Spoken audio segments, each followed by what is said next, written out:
Deuteronomy 21. Purging innocent blood. Suppose a slain person is found fallen in a field on the land Adonai your God is giving you to possess. Who struck him down is unknown. Then your elders and judges must come out and measure the distance to the towns that around the slain one. Now the town nearest to the slain one, the elders of that city are to take from the herd a heifer that has not been used for work or pulled a yoke. And then the elders of that city are to bring the heifer down to a flowing wadi that has not been plowed or sown, and break the heifer's neck there in the wadi. The Kohanim, the sons of Levi, will come forward, for Adonai our God has chosen them to serve him and pronounce blessings in his name. And by their mouth every dispute and assault that is to be settled. All the elders of that city nearest to the slain one will wash their hands over the heifer whose neck was broken in the wadi. Then they will answer and say, Our hands did not shed this blood, nor did our eyes see. Grant atonement for your people, Israel, whom you have redeemed. Adonai, and do not put innocent blood on your people, Israel. Then atonement will be granted to them for the blood. So you will purge the guilt of innocent blood from your midst when you do what is right in Adonai's sight. Perashat Kitezeh. When you go out. When you go out to war, and your enemies and Adonai your God hands them over to you, and you take them captive, suppose you see among the captives a beautiful woman.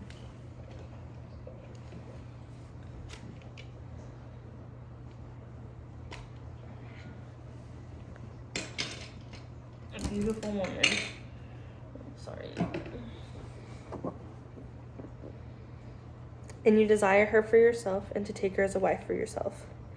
Then you are to bring her into your house, and she must shave her head, trim her nails, and remove her captive's clothing. Then sit in your house and weep for her father and mother a full month. After that you may go to her and become her husband, and she will be your wife. Now if you are not pleased with her, then you may send her off wherever she wishes. But you must certainly not sell her for silver. You may not treat her as merchandise, since you have humiliated her. Suppose a man who has 2 wives, the one loved and the other unloved, and both the loved and the unloved bear him sons, but it happens that the firstborn son belongs to the unloved wife. Now on this day he lets his son inherit what he has. He must not treat the loved one's son as firstborn in place of the unloved one's son who is firstborn. Rather, he must acknowledge the firstborn son of the hated one by giving him a double portion of all that he has, for he is the first of his vigor. The right of the firstborn is his. Suppose a man has a stubborn and rebellious son who does not listen to the voice of his father or mother. They discipline him, but he does not listen to them. Then his father and mother are to grab a hold of him and bring him out of the elders of the city to the gate of his place. They will say to the elders of his city, The son of ours is stubborn and rebellious. He does not listen to our voice. He is a glutton and a drunkard. Then all the men of the city are to stone him with the stones to death. So you will purge the evil from your midst, and all Israel will hear and be afraid. Hung in a tree. Suppose a man is guilty of a sin with a death sentence, and he is put to death, and you hang him on a tree. His body is not to remain all night on the tree. Instead, you must certainly bury him the same day. For anyone hanged is a curse of God. You must not defile your land that Adonai your God is giving you as an inheritance. Deuteronomy 22. Love and practice. You are not to watch your brother's ox or sheep going astray and ignore them.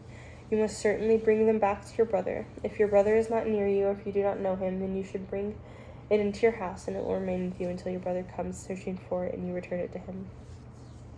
You are to do the same with his donkey, or his coat, or anything lost by your brother that may be lost by him, and you find you may not ignore them.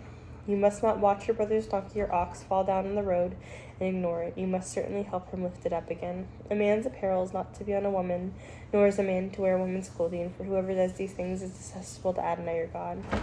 If there happens to be a bird's nest in front of you along the road, in any tree, or on the ground, with the young one's eggs, and the hen sitting on the young, on the eggs, you are not to take the hen with the young. You must certainly let the hen go, but the young you may take for yourself, so that it may go well with you, and you may prolong your days. When you build a new house, you are to make a guardrail for your roof, so that you do not bring the blood on your house if anyone falls from it. You are not to plant your vineyard with 2 kinds of seed, or else the whole harvest will be forfeited, both the seed you plant and the produce of the vineyard. You are not to plow with an ox and donkey together. You are not to wear a woven mixture of wool and linen together. You are not to make for yourself twisted threads on the 4 corners of your garment in which you cover yourself. Suppose a man takes a wife and goes to her and then dislikes her, accuses her of shameful things, and gives her a bad reputation by saying, I took this woman, but when I came near her, I didn't find her virginity. Then the father of the young woman is to take her, and her mother is to bring out the signs of the young woman's virginity to the city elders at the gate.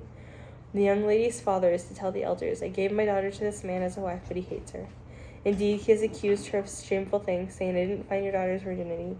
Yet these are the signs of my daughter's virginity. They are to spread the wedding cloth before the elders of the city. The elders of that city are to take the man and punish him. Then they are to fine him 100 pieces of silver and give them to the father of the young woman, because he has brought an evil name on a virgin of Israel. Then she is to be his wife. He may not send her away all his days. But if the thing is true that the signs of the virginity were not found in the young lady, then they are to bring the young woman out to the door of her father's house, and the men of her city are to stone her with stones to death, because she has done a disgraceful thing in Israel, to behave like a prostitute in her father's house. So you are to purge the evil from your midst. Suppose a man is found lying with a married woman, then both of them are to die. The man who lay with the woman and the woman. So you are to purge the evil from Israel. Suppose there is a young woman who is a virgin engaged to a man, and another man finds her in the city and lies with her. Then you are to bring them both out to the gate of that city and stone them with stones to death, the young woman because she did not cry out in the town, and the man because he humiliated his neighbor's wife. So you are to purge the evil from your midst. But if that man finds the engaged woman in the field, and the man forces her and lies with her, then only the man who lay with her is to die. But to the young woman you are to do nothing. There is no sin in the young woman deserving of death, for this matter is the same as when a man rises against his neighbor and kills him. For he found her in the field, and then engaged woman and cried out, and there was no one to save her. Suppose a man finds a young virgin who is not engaged, grabs her and lies with her, and they are discovered. Then the man who lay with her is to give the young woman's father 50 pieces of silver, and she is to be his wife, since he has humiliated her. He may not send her away all his days. Deuteronomy 23. Persons excluded from the community. A man is not to take his father's wife. He is not to expose his father's nakedness. No one crushed or cut off genitals is to enter the community of Adonai. No one born of forbidden relations is to enter the community of Adonai. Even to the 10th generation, none of his descendants are to enter the community of Adonai. No Ammonite or Moabite is to enter the community of Adonai, even to the 10th generation. None belonging to them is to enter the community of Adonai forever, because they did not meet you with the bread, the water, on the way, when you came out from Egypt, and because they hired against you Balaam, son of Beor, from Petor, and Aram Naharaim to curse you. But Adonai, your God, refused to listen to Balaam, and Adonai, your God, turned the curse into a blessing for you, because he loves you. You are never to seek their shalom or welfare all your days. You are not to detest an Edomite, for he is your brother. You are not to detest an Egyptian, for you were an outsider in the land. The children born to them in the 3rd generation may enter the community of Adonai. When you go out as an army camp against your enemies, you are to guard yourself from every evil thing. If there is among you a man who is not clean from a nighttime emission, he is to go outside the camp. He may not re-enter the camp.